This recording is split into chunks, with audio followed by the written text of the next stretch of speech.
Everybody abstracts a different reality. When you come through a room, you abstract the reality you're prepared to abstract. You pick up the signals that interest you, and your brain records them and organizes them. We all have our own reality tunnel, and in our reality tunnel, we pick out some things and ignore other things. And we got 10 billion cells in our brain receiving hundreds and hundreds of millions of signals all the time. We just pick out the ones that fit into the established grooves in our brain, the reality tunnel that's been laid down by past experience. We all have our own belief system, and the signals that fit our belief system get in. The signals that don't fit our belief system get ignored, or if they keep coming back, we go to a psychiatrist to get cured and make them go away. Once you get used to thinking in terms of the tuned in and the not tuned in, then all the problems in philosophy about being and non-being and so on seem absolutely nonsensical. We don't know what is or what isn't. All we know is what we tuned in and what we didn't tune in. If you keep track of what you tuned in, you know, that's what you can talk about meaningfully. What you didn't tune in, you can only make guesses about, or noises, or garbles, or frantic hand gestures, but you can't really know anything about them. You only know what you've tuned in. Now, what you haven't tuned in is not necessarily non-existent. It's just not tuned in. So that takes care of the whole problem of being and non-being, which Western philosophers have been debating for the last 2,500 years. You don't know anything about being or non-being. All you know is what you tuned in.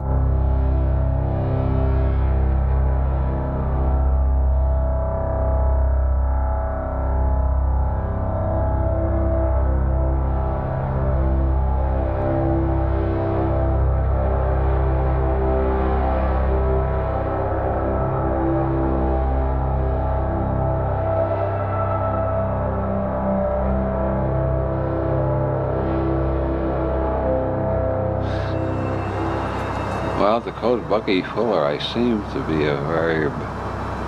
I can't find any constant rough in Anton Wilson. There seems to be a process of change all the time. I'm certainly not the guy I was at 40, and I'm certainly not the kid I was in Catholic school at 7 or 8.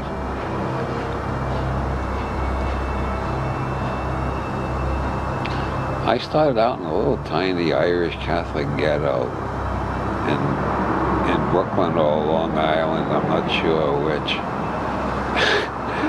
And somehow I have traveled from Maui in the east to Berlin in the west, which is half of the time zones on the planet. And I feel like as I've expanded my travel in space, I've expanded my travel through the world of ideas also. I can't believe I started out a good Catholic school boy.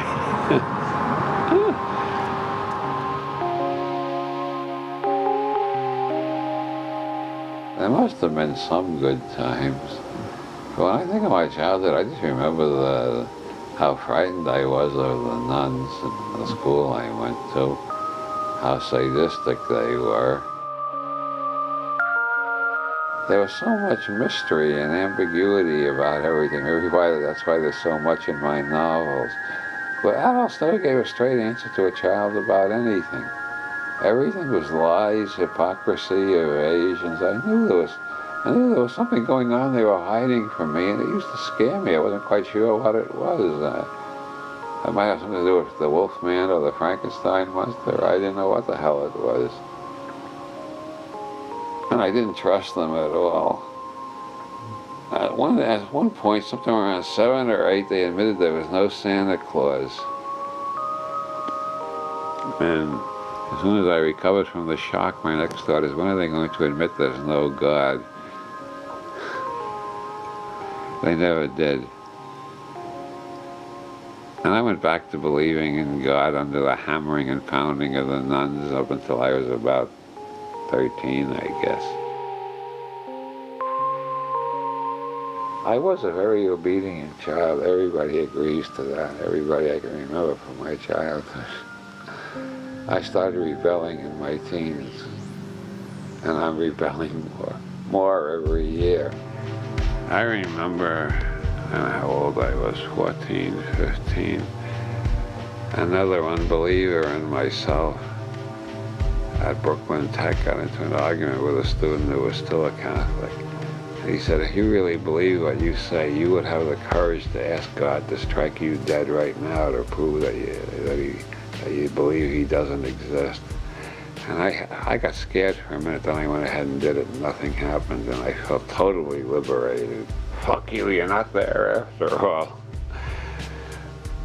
That was a great moment of liberation, which I hardly ever recalled until tonight. My God, that was a very important turning point in my life. Here's to the good nuns for telling me what books not to read.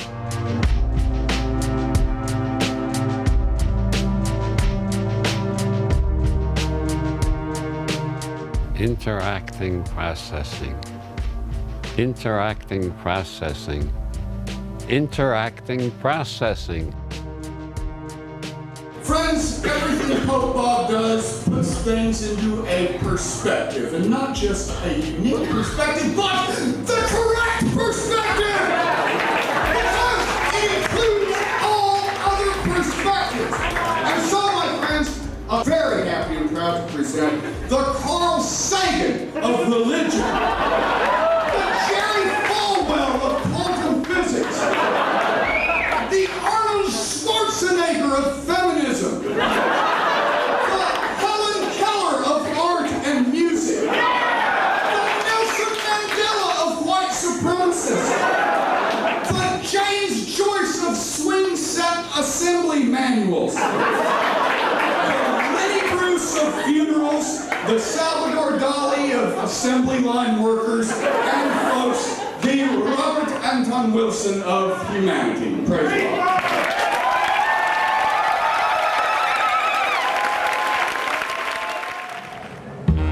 Spectacles, testicles, brandy, cigars.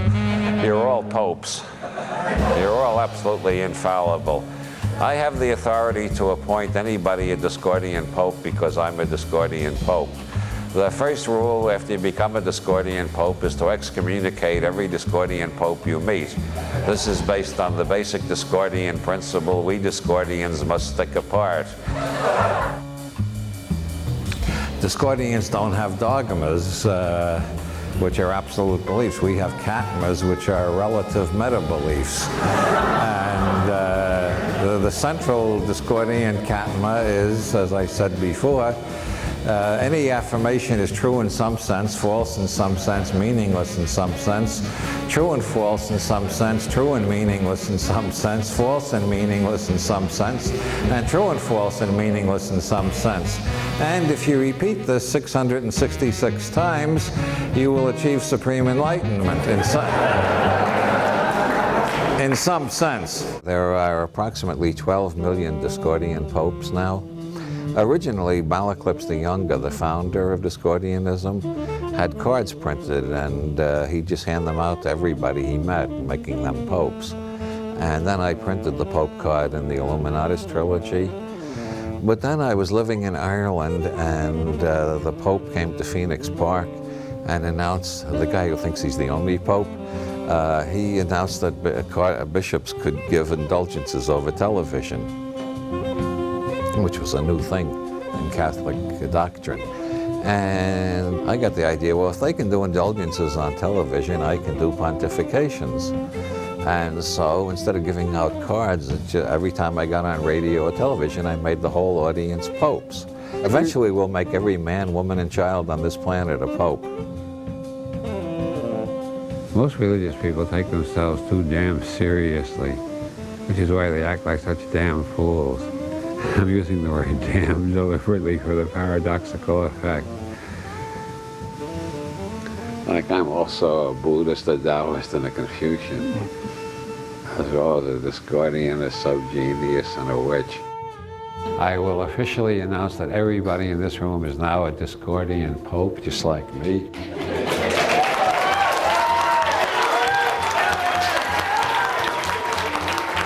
Spectacles, testicles, brandy, cigars. Spectacles, testicles, brandy, cigars. You are all absolutely infallible and don't take crap from anybody. Okay. Here we are. Well, I'm an ordained pope of the Church of the Subgenius, which means I'm absolutely infallible, so don't dare contradict anything I say. As for my relationship with Ivan Stang, I deny all the rumors. Remember, you're only infallible about your own nervous system. You know what's going on in your own nervous system, what realities you're creating out of the infinite flux of being. You don't know anything about anybody else's reality unless they tell you about it. You got to listen very sympathetically to understand them. So it's a limited infallibility. Über Quantenphysik, aber ich kann euch nicht garantieren, dass ich das übersetzen kann. Ich glaube, der soll einfach losreden. She wants to know what quantum physics is. What? Quantum physics. What? Explain it simply, she asked. Explain quantum physics simply.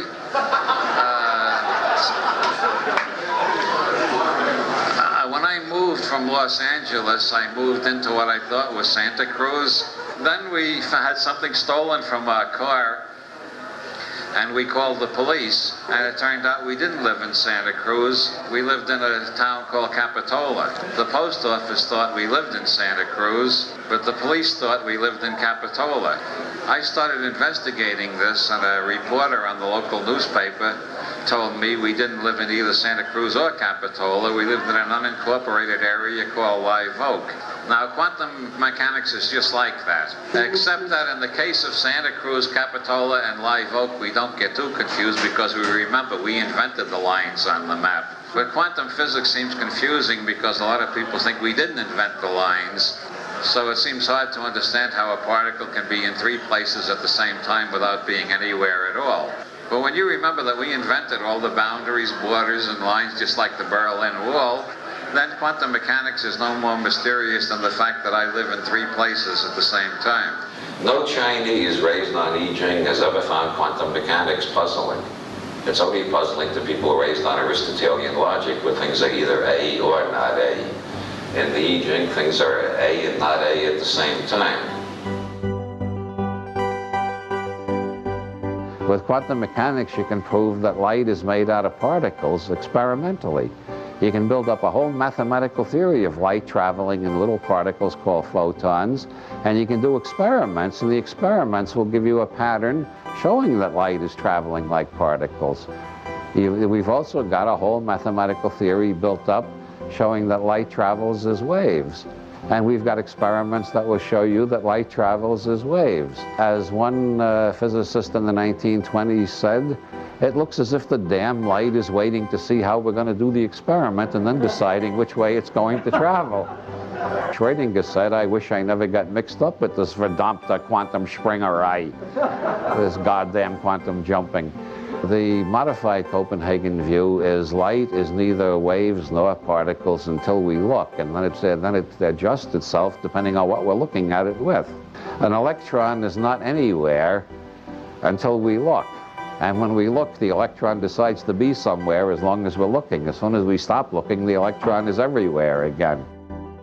Every model we make tells us how our mind works, as much as it tells us about the universe. These are just human symbolic games. Mm-hmm. The universe itself is bigger than any of our models. According to Zen Buddhism and most forms of Buddhism and quantum mechanics, any description of the universe which leaves you out is inaccurate, because any description of the universe is a description of the instrument that you use to take your reading of the universe. And if the only instrument you use was your own nervous system, you got to include your own nervous system in your description of the universe. So, ergo, any model we make does not describe the universe. It describes what our brains are capable of saying at this time.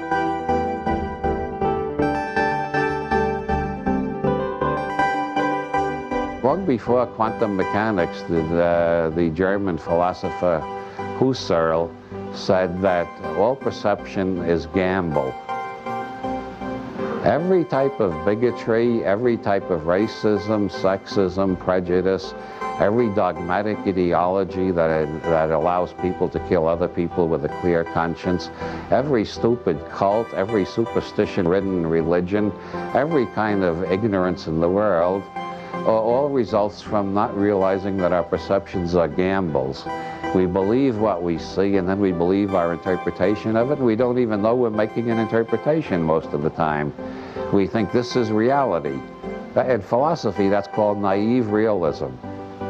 What I perceive is reality. And philosophers have refuted naive realism every century for the last 2,500 years, starting with Buddha and Plato. And yet most people still act on the basis of naive realism. Now the argument is, well, maybe my perceptions are inaccurate, but somewhere there is accuracy. The scientists have it with their instruments. That's how we can find out what's really real. But relativity and quantum mechanics have demonstrated clearly that what you find out with instruments is true relative only to the instrument you're using and where that instrument is located in space-time. So there is no vantage point from which real reality can be seen. We're all looking from the point of view of our own reality tunnels. And when we begin to realize that we're all looking from the point of view of our own reality tunnels, we find it is much easier to understand where other people are coming from, or the ones who don't have the same reality tunnel as us do not seem ignorant or deliberately perverse or lying or hypnotized by some mad ideology.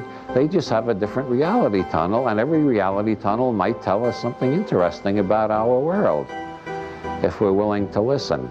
The idea every perception is a gamble seems to me so obviously true that I continually am astonished that I can forget it so many times in the course of 24 hours. But to the extent that I remember it, I can't stay angry at anybody, so it's a thing worth keeping in mind.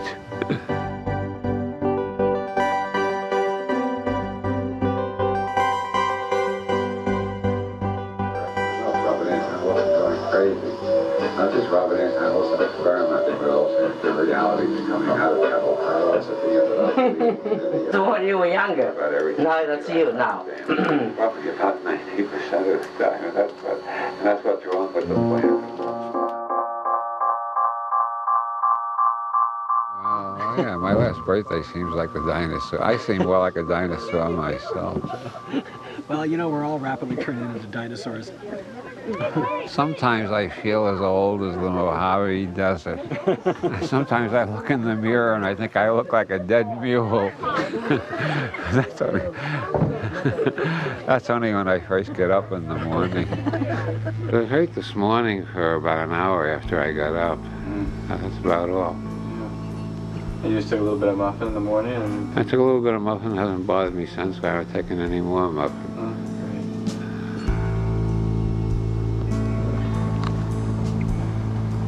As you may have guessed, I have post-polio sequelae, which is the symptoms that follow polio, sometimes 20 years later, sometimes 40 years later. In my case, it took 60 years before they caught up with me. One of them is a lot of leg problems, which is why I'm in a wheelchair. Another one is that I feel 20 degrees colder than the average person, whatever the temperature is. I had polio at the age of 4. I was cured by the Sister Kenny method at a time when the American Medical Association was announcing her as a quack and a charlatan and a witch doctor. It was about 6 years after I was cured by the Sister Kenny method that the AMA finally admitted the method worked. Now nobody needs it anymore because nobody gets polio anymore. They got the vaccine for it.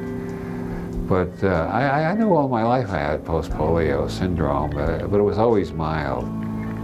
I had they call myoclonism, which is spasms in the feet, which can be a damn nuisance when you're trying to sleep at night and the feet start jerking and waking you up. And then I had pains in the legs when I had to stand on long lines. I got to hate airports. I can walk a few steps. As a matter of fact, I can walk more than a few steps, but I'm not going to try it because if I fall down, everybody will be embarrassed and feel sorry for me. But you see, I can walk a few steps, which I couldn't do 2 years ago when the thing was at its worst. Post-polio syndrome really flared up. That will be 2 years ago next month. And boy, there was a week there when I could hardly move. Everything hurt. Going to the bathroom was like going to the South Pole with Admiral Byrd. I mean, getting from, oh God. I couldn't move anything without terrible pains. Maybe some of the dead muscles are coming back to life and the cell bodies are putting forth axons and dendrons. That's what's supposed to be happening anyway.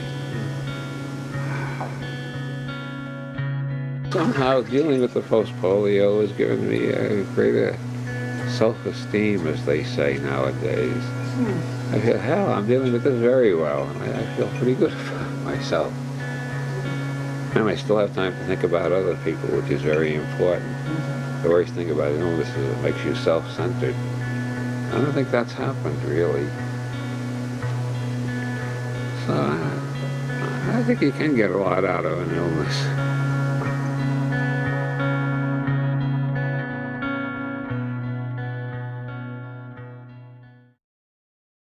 Processing interactions, tuning in interactive processes. Processing interacting is all I ever tune in. I cannot tune in anything but interacting processing.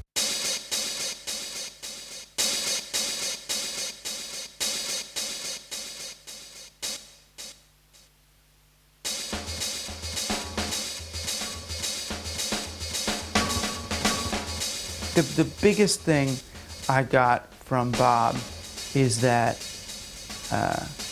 all of our reality constructs are models. You know, all of them are approximations, are metaphors, are allegories for what's going on. And that we live in a world where we are all negotiating. We're negotiating on behalf of our stories. All thought is metaphor. The map is not the territory. Every verbal map we make is a metaphor, but existence is not words, it's not mathematical equations. The universe is much bigger and more complicated than any little map we can make of it. The map is not the territory. The words that describe the map are not the territory. They're even further from the territory. So not only does the map not show all the territory, but the map is a generalization which doesn't fit any particular territory. What I perceive is not what's out there, it's just what I perceive. Blake said in his attack on Newton, the scientist says the sun is a molten rock in the sky. Can you not see that? Blake says, I cannot see that. I see a choir of angels singing glory, glory, glory to the Lord God omnipotent. And that's Blake's reality. Both realities are equally right, depending on where you're at. If you want to do a chemical analysis of the sun, you use the scientific reality. It's not a rock anymore, it's a nuclear furnace. But you use the latest scientific reality. But subjectively, I understand how Blake felt when he saw the sun as a bunch of angels singing glory, glory, glory to the Lord God. I've seen trees doing that. That's a very valuable reality tunnel to be in. One doesn't contradict the other.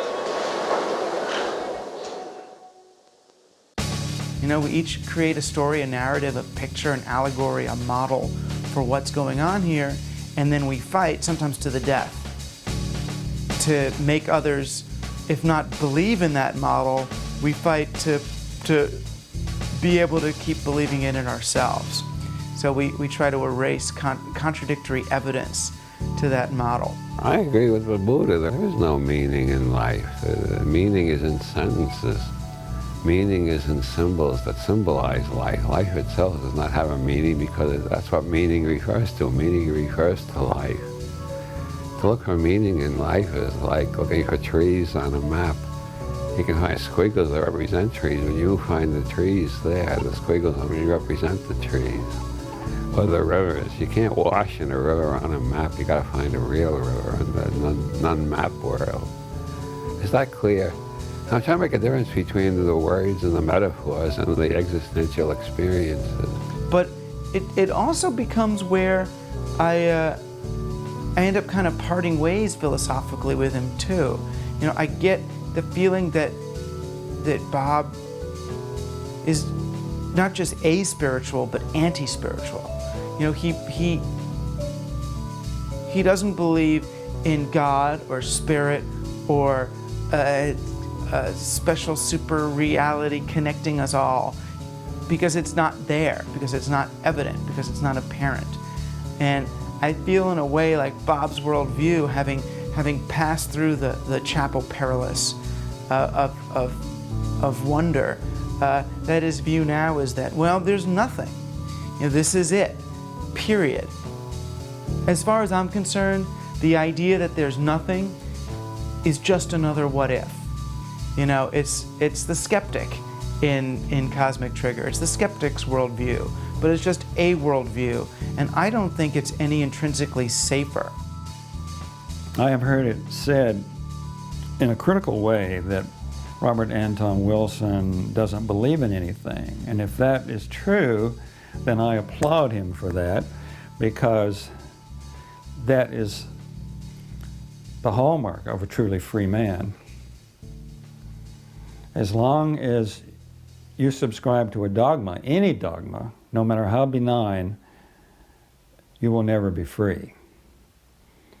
And if Bob doesn't believe in anything, that is not to say that he doesn't care about things. I think he cares about things passionately. It's just that he hasn't allowed the central focus of his intellect and his emotions to be usurped by some ideology. But maybe refusing to believe in belief is an ideology, but if so, it's a very flexible one.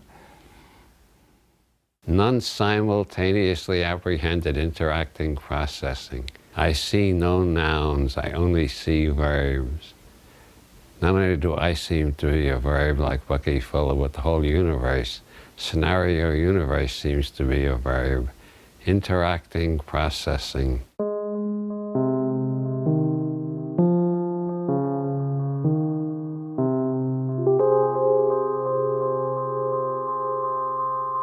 He does not seem to be stricken by polio. It seems to be that that's a happenstance, something that's occurring with the body. But it hasn't dampened his really remarkable spirit. His body, his body's failing. Post-polio is a dramatic and brutal opponent at times. But I believe that he is always looking for a new discovery. And in that, whether it's trying to take fewer steps because his polio won't allow him to walk, and yet, how he greets that is still with that same wonder. It's an experiment. One of the greatest relief I get from pain is from marijuana brownies made by Women's Collective, people with muscular dystrophy, post-polio syndrome, AIDS, cancer, and a few other problems that are very clearly and obviously helped by marijuana brownies. And when this federal government announces that they've canceled the 10th Amendment and the states have no right to legalize anything that the federal government is against, I am naturally furious. They're threatening me with a life of steady pain until I die. That's what they're threatening me with. Of course I'm pissed off at them. And it's not just for my own sake, but it's for the sake of all the AIDS patients, all the cancer patients, all the other people for whom life is bearable because they can get some marijuana in one form or another. It is one of the best painkillers known, and it's non-addictive, and it has an extra added benefit, the high, which is what the SOG is afraid of. They don't want anybody to get high because people who are high get happy, and people who get happy get ambitious and uppity and rambunctious. They want everybody to be depressed. But the high is part of the cure. I think every goddamn disease in the world is improved by feeling happy and good. And any compound that not only relieves pain but makes you feel happy and cheerful and think of funny things is helping your cure. And the remnants of the cannabis muffin that I had around 6 o'clock, God's own medicine. Nothing is bothering me. Around 6 o'clock, the leg was starting to bother me again. Now, nothing is bothering me.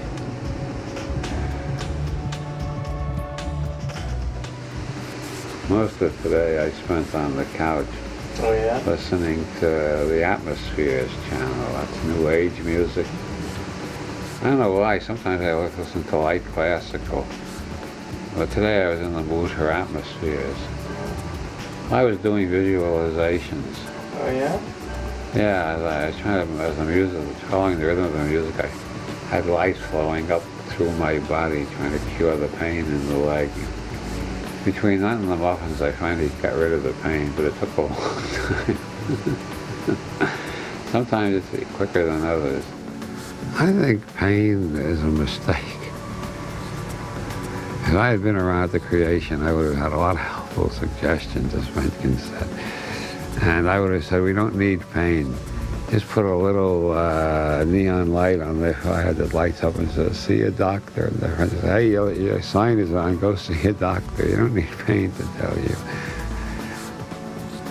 No, seriously, what I'm getting at is I think pain can be abolished. But I don't see any reason why all forms of pain can't be abolished with the proper drugs. And I think the government's attempt to control drug research out of fear that people may feel too good is the last dying gasp of the dinosaur age. I think we are governed by Tyrannosaurus Rex and velociraptors and types like that. I really think the abolition of pain is the noblest goal we can aim for. Also clean water for everybody and enough food. I think these are quite attainable goals. If society was saying these would be our goals. Spread clean water, adequate food, and the absence of pain all over the planet. Who would want to become a terrorist? What would they be angry about? What would they be mad enough about to start throwing bombs at somebody else?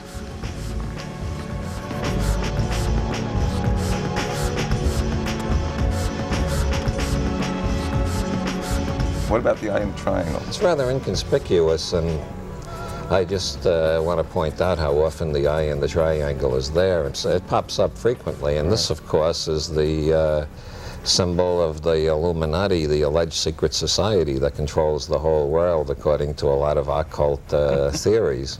And you'll find it on the back of your dollar bill, too. It's great to see all your faces out there, ladies, gentlemen, and narcs.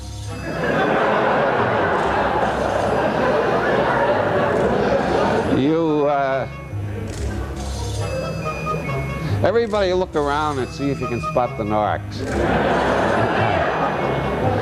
They're the ones who look like hippies.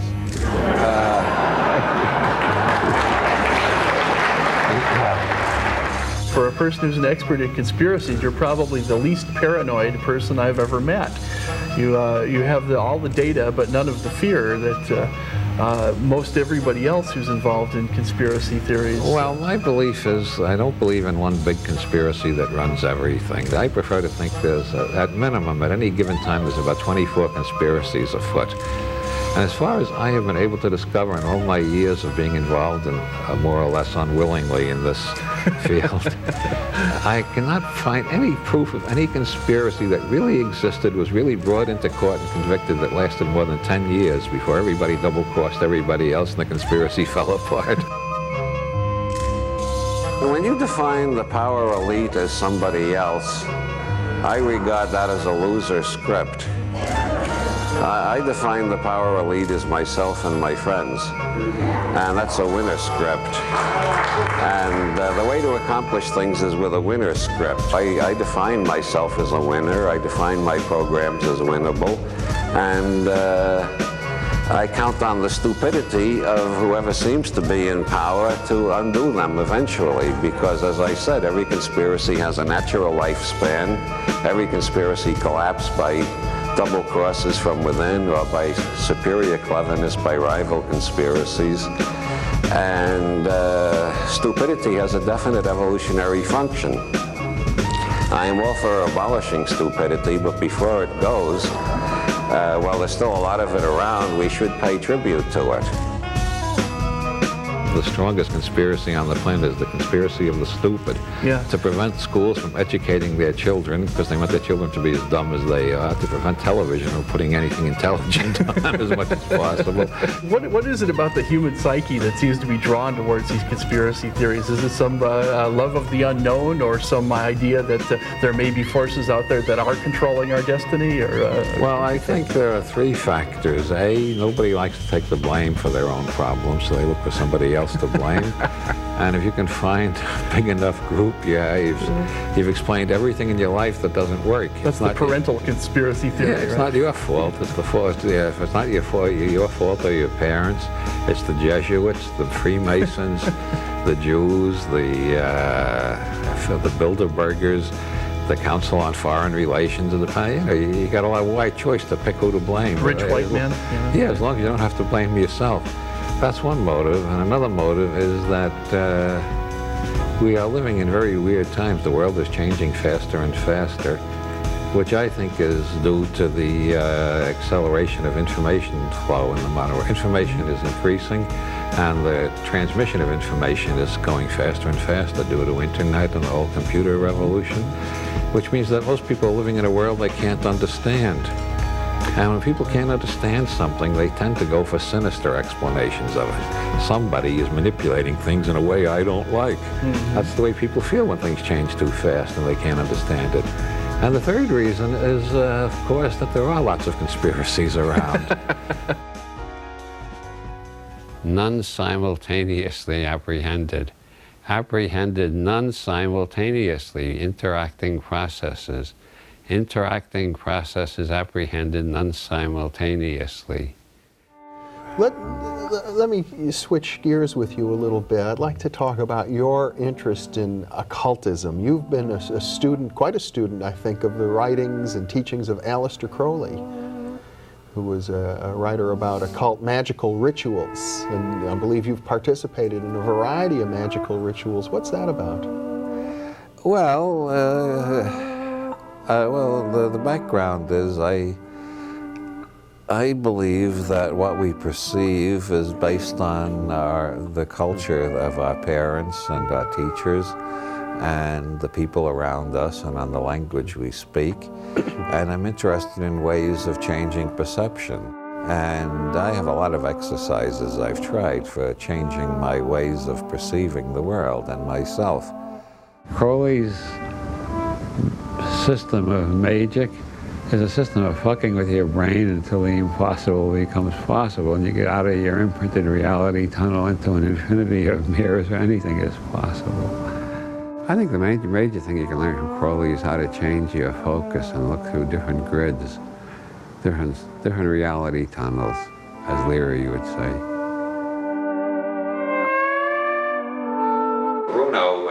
Represents the point in our culture where science and mysticism were allied. They were both attempts to find out what the hell is going on in this universe by experimental method and by trust in the ability of the individual to figure out what the hell is going on just through the method of experiment.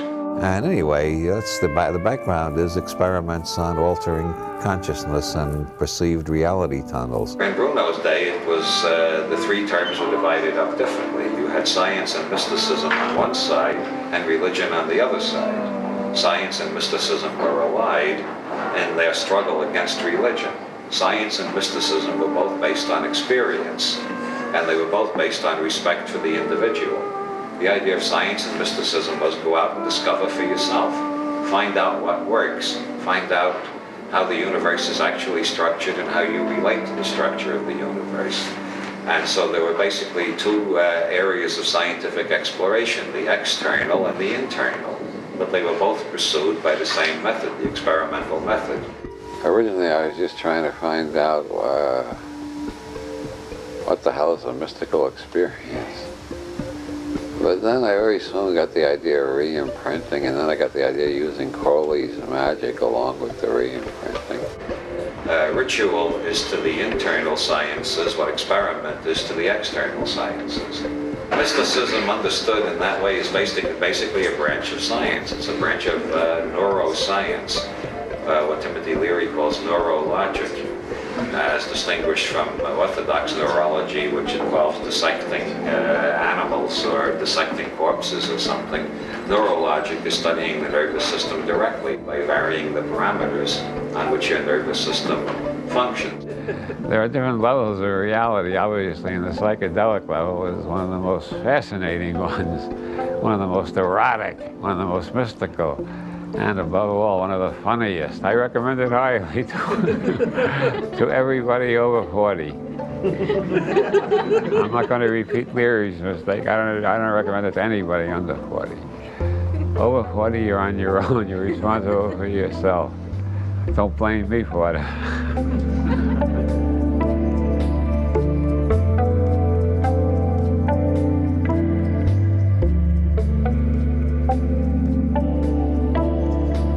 The name Are You Serious comes from directly from Robert Anton Wilson, actually, the book Cosmic Trigger, in which he goes into the serious mysteries. It's also, I mean, one of the great books for just raising your level of clarity and intelligence and psychedelic humor and everything you could possibly want from a book. Cosmic Trigger was the mother lode. Those of you who have read my book, Cosmic Trigger, know, a lot of you. Oh, hey, that's very flattering. You all know what happened on July 23rd, 1973. That was the day I achieved contact with an extraterrestrial from Sirius, or started hallucinating like mad, depending on which way you want to look at it. I have varied between both theories over the years. But I just found out recently, since I'm a student of synchronicity, this one really struck me. July 23rd, 1973 was also the birthday of Monica Lewinsky. Around 1973, I became convinced for a while that I was receiving messages from outer space. But then a psychic reader told me I was actually channeling an ancient Chinese philosopher. And another psychic reader told me I was channeling a medieval Irish bard. And at that time, I started reading neurology, and I decided it was just my right brain talking to my left brain. And then I went to Ireland, and I found out it was actually a 6-foot-tall white rabbit. They call it the puka, and the Irish know all about it. So it depends on who I'm talking to, which of these metaphors I use to explain where these weird patterns come from that jump out of the books and take hold of the readers and change their lives. It's not me, it's a 6-foot-tall white rabbit from County Kerry. Well, looking back, I accept that metaphor as pretty accurate. All writers are channelers in some sense. Faulkner talked about the demon that dictated his books to him. Norman Mailer talks about the navigator in the unconscious. William Blake said the prophets Ezekiel and Isaiah dictated his poetic, prophetic books to him. Most artists traditionally have talked about the muse. And for people in County Kerry, it's a 6-foot-tall white rabbit. For me, it was an extraterrestrial from Sirius. There are different metaphors for the experience. Philip K. Dick and I had a series of rather similar experiences, and out of his experiences he constructed to Alice, which looks like a science fiction story most of the way, and then abruptly at the end you suddenly find out maybe it's not a science fiction story, maybe it's an account of Philip K. Dick going crazy, or maybe it's an account of Philip K. Dick being contacted by extraterrestrials. Well, the Cosmic Trigger has pretty much the same structure. So Robert Anton Wilson being contacted by extraterrestrials. No, it's Robert Anton Wilson going crazy. No, it's just Robert Anton Wilson experimenting with alternative realities and coming out of Chapel Perilous at the end without believing in any of them. The structures are very similar because they were based on very similar experiences.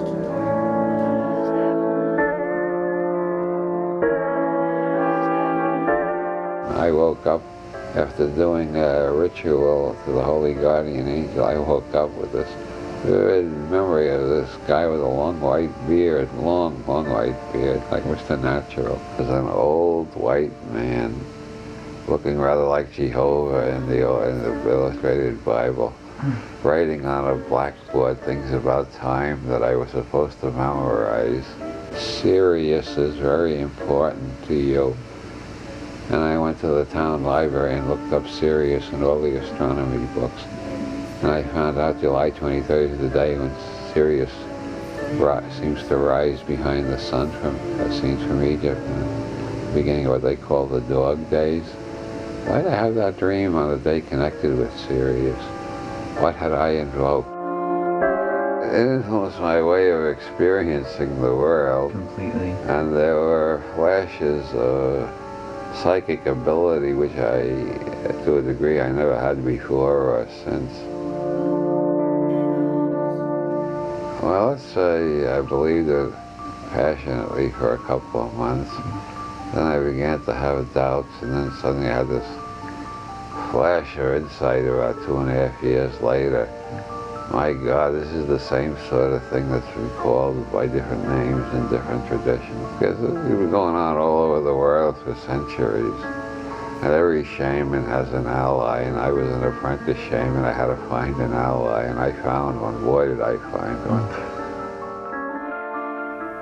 Chapel Perilous is a stage in the magical quest in which your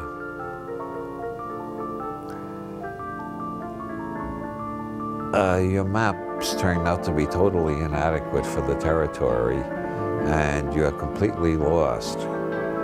And at that point, you get an ally who helps you find your way back to something you can understand. And then after that, you've got for the rest of your life, you got this question, was that ally a supernatural helper, or was it just part of my own mind trying to save me from going totally bonkers with this stuff? And the people I know who've had that kind of experience, very few of them have ever come to an absolutely certain conclusion about that. The puka plays the same role as the holy guardian angel in Kabbalistic magic, or the extraterrestrial in the Whitley Strieber type experience, or the ghosts of dead relatives speaking through a seance in 19th century spiritualism, or Ramtha speaking through Jay-Z night. These are all different metaphors for basically the same experience. I spent 1.5 years at least half believing that I was in telepathic communication with a higher intelligence from the Sirius double star system. As a matter of fact, I still believe that every Thursday for 2 hours in the afternoon. No, not really. I'm completely cured of that one. I'm still an optimist, though. In the age of George Bush, that's roughly equivalent to thinking you're talking to intelligent dogs from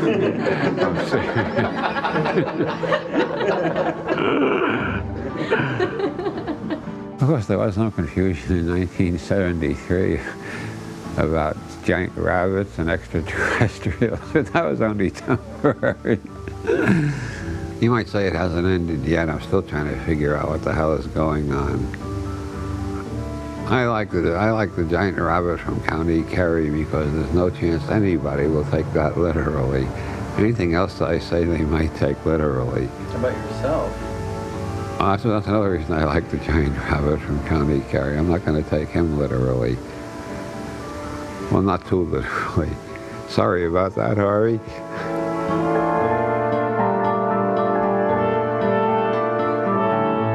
My cosmic schmuck principle holds that if you occasionally notice that you've been thinking or acting like a cosmic schmuck, you will become less of a cosmic schmuck.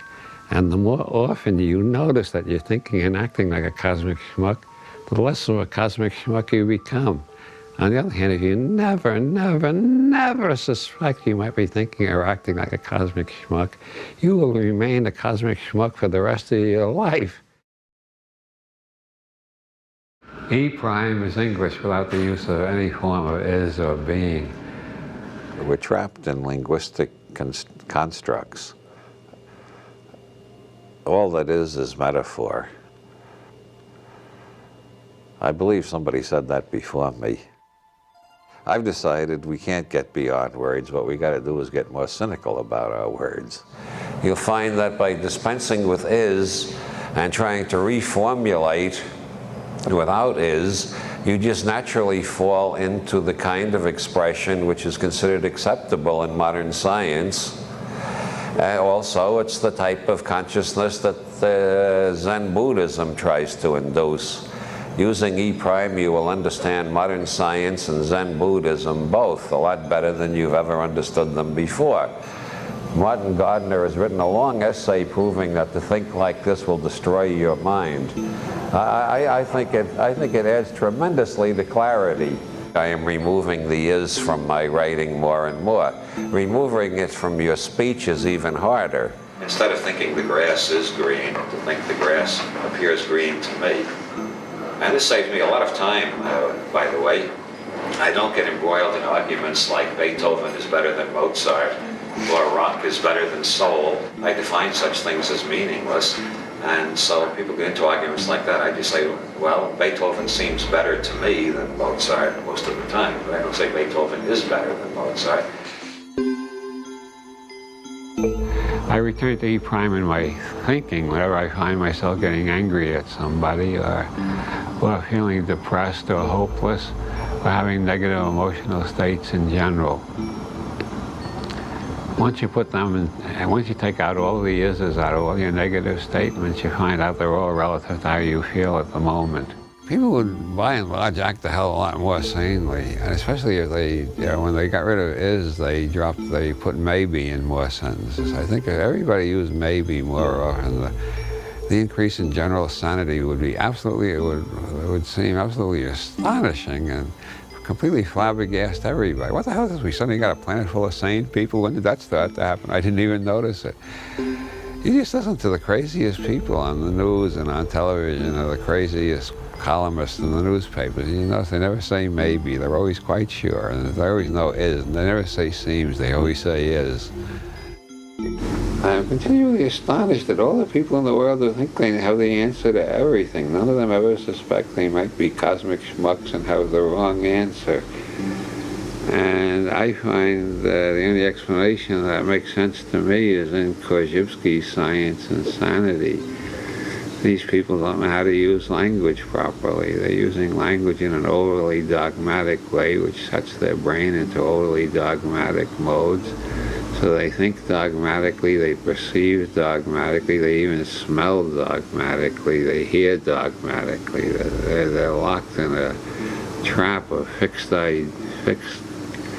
neurosemantic circuits in their brains. Whereas knowing I'm a cosmic schmuck, I always think of at least 5 alternatives. When people start arguing about words, they're mostly arguing about whether the words that they apply to the objects they have created out of the infinity of possible objects that could be put together. They've picked up a few of them, then they put words on them, then they quarrel about the words. And if these people get to the stage where they're willing to kill one another over the words, they should be put in a nice quiet home in the country with kindly doctors and beautiful nurses and good sedatives. But generally they end up in government mansions and start bombing one another. Or they lead religious crusades for the true faith and kill one another with swords or some such thing.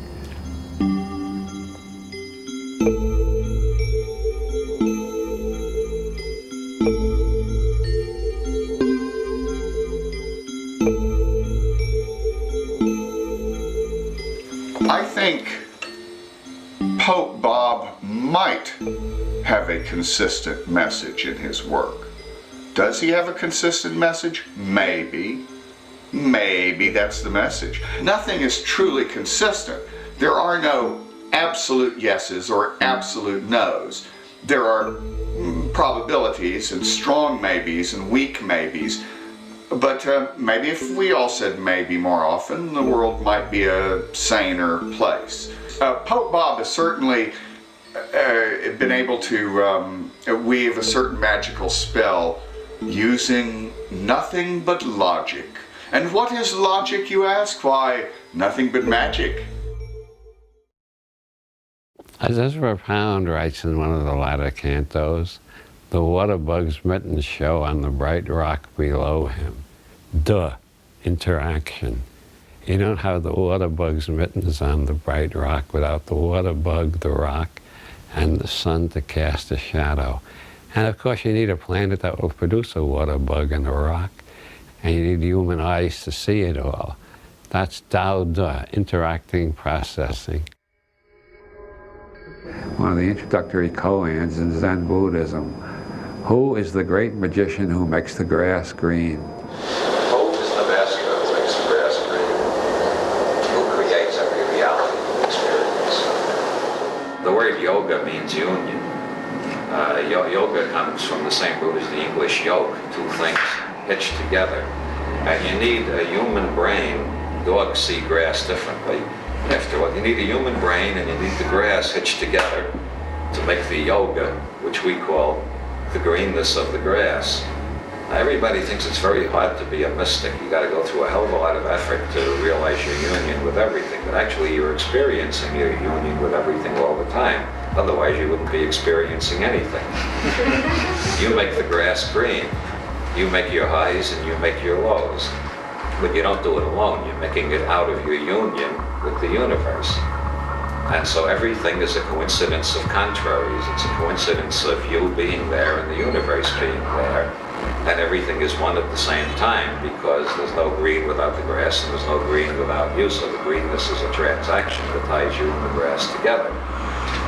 There's an infinite expanse of signals flooding into our nervous systems and being processed by a higher neural centers in the brain. We're all organizing and orchestrating it according to our own particular life history, our genetic background, our early imprints, our conditioning, our learning, and any re-imprinting techniques we may have learned since then.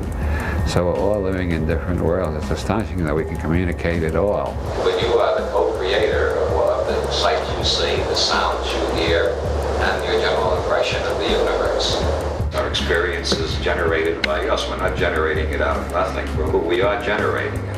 We are creating the reality tunnel we're experiencing from moment to moment. So there's a total unity between you and the universe, whether you're aware of it or not. The universe you live in is your creation. But you're not doing it consciously. When you have seen the one who makes the grass green, it's like meeting your own father in a crowd. You'll have no doubt whatsoever.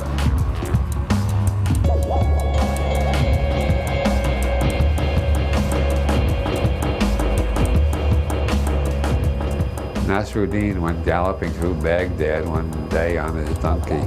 He went up every street and into every alley and across every plaza. He was galloping all over this, every place he could go, an unending race and hunt and search. Everybody got curious, everybody came out of their houses and they were all yelling, Nasruddin, Nasruddin, what are you looking for? And he yelled back, I lost my donkey and I'm looking for it. See, the donkey represents what everybody is looking for, which is a mystical school. It's the answer to all the riddles of the universe.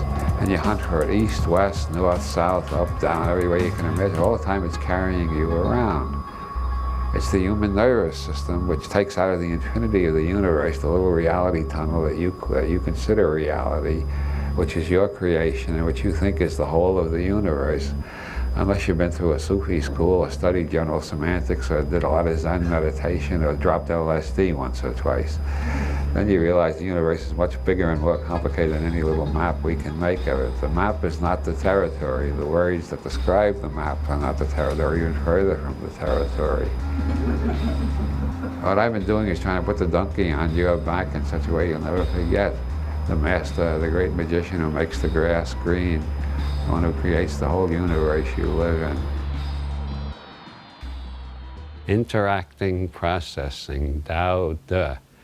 That's all I tune in, interacting processing. No nouns anywhere. Never met a noun yet. I often thought of myself in terms of that old Chinese proverb, the wise become Confucian in good times, Buddhist in bad times, and Taoist in old age. I've always had a lot more sympathy for those three religions, in quotes, than for any of the Occidental ones like Judaism, Christianity, and Islam, all of which seem to me fanatical, intolerant, violence-prone. This whole Judeo-Christian monotheistic trip has been the worst nightmare this planet has ever endured. They just never stop killing one another. Meanwhile, The Confucians, the Taoists, and the Buddhists, each in their own way have tried to create a peaceful and amicable society. And what I like in Buddhism is the basic idea of forgiveness, because nobody realizes how wonderful it is until they begin to develop some talent at actually doing it. Because the more you forgive, the less burdens you got to carry around with you. When you reach the point where you can forgive everybody, you're almost entirely free of burdens. What's important to me at this point in my life? Making really sure that I have forgiven anybody who's ever hurt me or seemed to be an enemy. Or making sure I have nothing but forgiveness for everything. Yeah, I think it's a very liberating experience to realize how little you really know and how much of the time you're just guessing. One thing, it makes forgiveness easier, and believe me, life without forgiveness ain't worth living. Also, it keeps you from acting like too much of a damn fool if you're not really sure. People who are really sure all act like damn fools at least half of the time. Maybe more than that. I haven't really studied the matter that closely. I'll have to think some more about that. How often does being sure about everything make you act like a damn fool? Probably about 90% of the time, and that's what's wrong with the planet. I am now going to commit a federal crime. You want to see a federal crime committed? This is a pain pill provided by the Women's Alliance for Medical Marijuana. It keeps my legs from hurting me too much.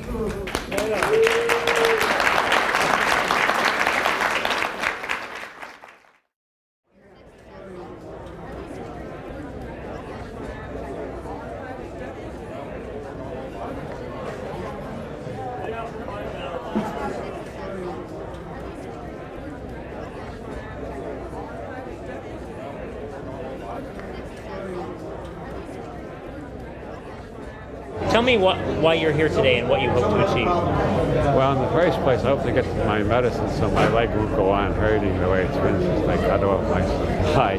That is the most important, immediate, existential fact. I am in pain. I want medicine. The second reason I'm here is I happen to believe in states' rights. I believe in the 10th Amendment, which most people have never heard of. If you look in the back of your dictionary, you find a document called the U.S. Constitution. It has nothing to do with the way this government is operating under George Bush, but it's the way it's supposed to operate. And the 10th Amendment says all powers not delegated to the federal government are reserved to the states respectively or to the people. Now the state of California and the people of California are behind me. The federal government has no right to condemn me to a life of constant pain, which is what they're trying to do. I don't know what kind of sadistic son of a bitch George Bush is, why he wants to leave people in pain like this, but I don't approve of it, I don't like it, and I'm ready to fight for my right to be free of pain. If you're going to be in pain most of the day, you're not going to enjoy your life much. And George Bush insists that God has appointed him to ensure that I spend the rest of my life in pain without any relief. And I say, fuck you, George Bush, you should have these pains in your goddamn life. I know it doesn't sound very, I'm a Buddhist most of the time, but today I'm too angry to be a Buddhist. I'll get back to being a Buddhist tomorrow. Anything else you want to add? Any final thoughts today? Yeah, I'm sorry for my bitterness against George Bush. He is equally empty, equally blessed, and equally a coming Buddha. The trouble is the asshole doesn't know it. Okay. I'd like to introduce Robert Anton Wilson, 72, who has post-polio syndrome. Let him speak.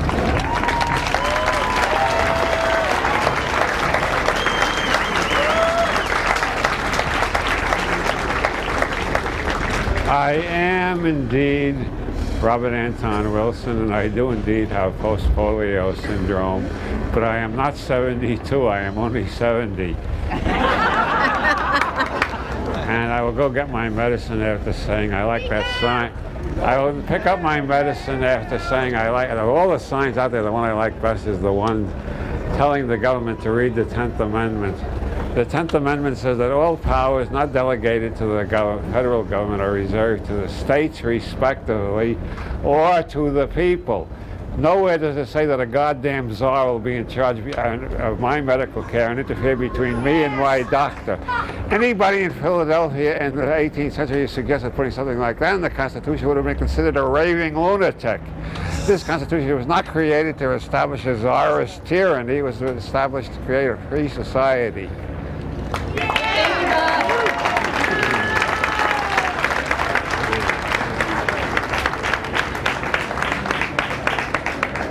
Now I'd like to introduce Wayne Meyer.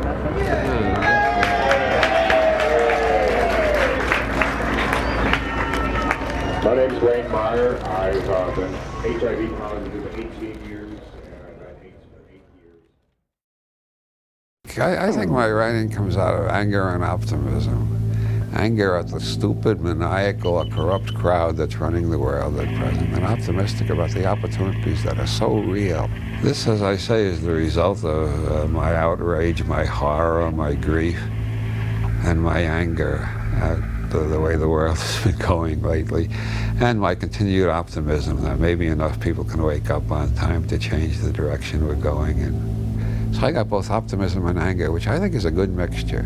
It keeps me busy anyway. I have a lot of hope. I may be the last optimist left on the planet for all I know. But at the same time, I see really terrible problems and injustices and violence all over the place. I just think we're heading for a point at which that will no longer be viable. Somehow we're going to have to find a more decent form of society if we're going to survive at all. You can only write about what has impinged upon your nervous system strongly enough to leave a powerful imprint. And when I was 12 years old, they opened the Nazi annihilation camps. I think that's a very vulnerable age for imprints. I grew up feeling I was living in a race of monsters. And I've lived all through the Cold War, the Vietnam War, and a lot of other tragedies, personal and otherwise. And I can't write fiction without violence in it because violence is so much part of the world I've lived in. It's obvious they're getting closer and closer to the edge where they can cure anything. Meanwhile, the world is moving closer and closer to the edge where they can kill us all. It's very interesting. Science is going in one direction and the politics is going in the other. I'm still an optimist. I think eventually people give up doing stupid things. It's like walking into a wall over and over. Eventually you start looking for the door and you do something intelligent. The human race has to do something intelligent in the next 10 or 20 years, and it just can't go on screwing up everything. We're living among infinite possibilities, and the prevalent philosophies of postmodernist pessimism that come out of the universities are really a major tragedy. The opportunities for progress and change of a positive nature are absolutely tremendous. Anybody who tells you that we're running out of resources, we're in a terrible mess, they're idiots. We can't run out of resources. Resources exist when the human mind sees how to use something. To say we're running out of resources is like saying we're running out of brain cells. I don't know why so many people spend so much time in a pessimistic reality tunnel. It's a miserable place to live. But some people feel if they leave it, they feel guilty. If you're not in a pessimistic tunnel, you're not responsible. But once I got out of it, I never wanted to go back into it again. As far as I know, I'm the only survivor of the 60s who was just as angry and just as optimistic as I was then. Besides, until I die, I might as well be optimistic. Every day you got choices to make, and the more optimistic you feel, the more likely you are to make charitable and kindly choices rather than angry and bitter ones. If you want to be the most depressed person in the world, get up every morning, remind yourself George Bush is still in the White House, and then listen to CNN for a while, where you'll find out that American bombers are pounding another part of Afghanistan. If you think about George Bush and other gloomy things every day, eventually you get pessimistic enough that eventually you'll take an overdose of the sedatives your doctor gave you to control your depression. Then you'll be out of it. The main rule is do it every day. Want to become a concert pianist? Do it every day. Want to be a writer? Do it every day. Want to become depressed? Think of depressing thoughts every day. Want to become an optimist? Think of cheerful thoughts every day. Do it every day. I think over the course of my life, I have evolved from a basically rational person to a basically intuitive person without completely losing my reason, I hope. And intuitive people do tend to live in the future. I don't believe in golden ages. I don't believe in the past. But I think a golden age is possible in the future, and why not try for it?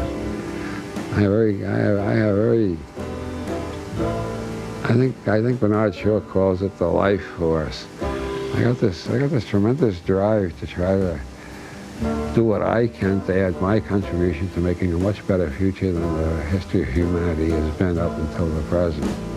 And I think the joy of art is trying to convey what you perceive so that other people will perceive it more or less the same way.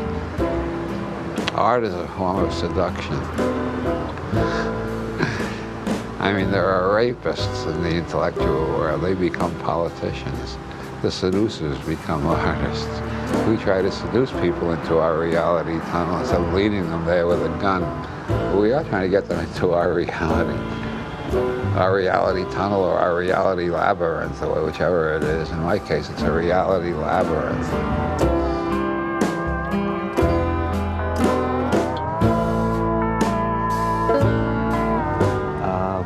Bob is a wise man, and that's the way he is in person, and that's the way he is in his writings, and that's the way he is on stage.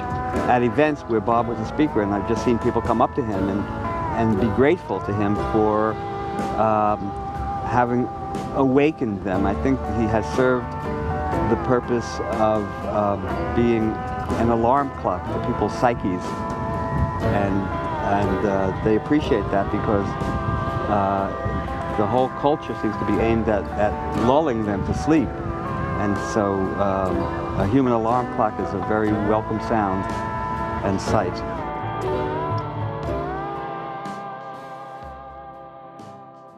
When I call the universe infinite, I do not assume it is infinite in space-time, but it has infinite aspects, which means that anybody who looks at it will see something different than anybody else who looks at it. If you come back a day later and look at it again, it will still be different. William Blake said that you could see infinity in a grain of sand. And you can if you're open enough.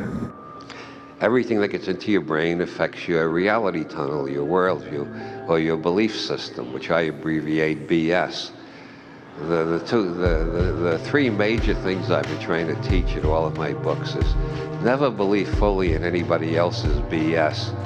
I don't care if it's Rajneesh, the Pope, L. Ron Hubbard, George Bush, or I don't care who it is. Don't swallow all their belief system totally. Don't accept all of their bullshit, all their BS. The second rule is like unto the first. Don't believe totally in your own BS, which means that, as Bucky Fuller said, the universe consists of non-simultaneously apprehended events. We're using an is, unfortunately. Universe is non-simultaneously apprehended. What? Non-simultaneously. Universe is non-simultaneously apprehended. What? The universe consists of non-simultaneously apprehended events, which means any belief system or reality tunnel you've got right now is going to have to be revised and updated as you continue to apprehend new events later in time, not simultaneously. You can't apprehend, you can't comprehend, you can't perceive, you can't understand the whole universe at once. That requires some thought and some repetition. The universe is non-simultaneously apprehended. As we go through our lives, minute by minute, second by second, day by day, we're never perceiving the same universe that we perceived before. If we are, it's because we stopped paying attention. That's why you get bored, you're not paying attention. We can't apprehend the whole universe right now, the past, present, and future, and all space-time. Hell, it takes 9 years for signals to get here from Sirius even. Think how long it would take to get here from the other end from the furthest galaxy. So, you know, in terms of general relativity, it's not the same time everywhere, so the universe is non-simultaneously apprehended. But that means that our knowledge at any particular time is knowledge of part of the universe. Tomorrow we'll know more, maybe not much more, maybe a lot more, who knows.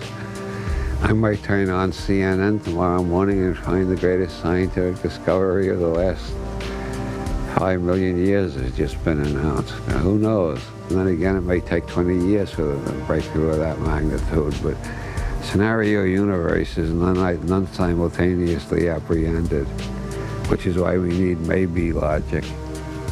Our maps of the universe, our ideas should be changing all the time. So people who claim I've got the truth just don't realize. They think they have comprehended the whole universe simultaneously. It can't be done. All they've comprehended is part of it. They haven't comprehended everything up to date either, because most of them don't know everything that happens up to date. I don't know everything that happens up until this date, and the people who are most sure of themselves know even less than I do in most cases, which means they're really dumb. This is the natural functioning of the human brain. It's the way children's brains perform before they're wrecked by the school system. It's the way the minds of all great scientists and artists work. But once you have a belief system, everything that comes in either gets ignored if it doesn't fit the belief system, or it gets distorted enough so that it can fit into the belief system. You got to be continually revising your map of the world, or you'll lose more and more contact with reality. Anybody who has a belief system which covers the whole universe, that would be the Roman Catholics, Orthodox Islam, the Scientologists, PsyCop, the Marxists, the Objectivists, and most of the assholes you meet on the street. What has happened is their brain has stopped receiving new signals. Or to the extent that new signals do get in, they all have to be edited to fit into the belief system. Now, I've shown you, you can't say all about anything. You can't say all about the universe. You can't know all about this room. You can't know all about this. And we think we know ourselves. What you really are is totally unknown, and by definition, infinite. Because you can't experience all of it at one time, and you can never know it all at one time. Every day you can find new aspects to yourself if you allow yourself to change and grow. And the best way to allow yourself to change and grow is to realize how little you know and pay more attention to what's going on around you. 3 years ago, I couldn't get off the couch. A few months ago, I could walk 3 paces. I will now walk the whole length of the apartment without falling down, I hope. If I fall down, promise me you won't cut it and reshoot it. I want the audience to see the truth of what optimism can do. Hooray for the optimist! The end. You know, like that, no, that's just followed by the walk.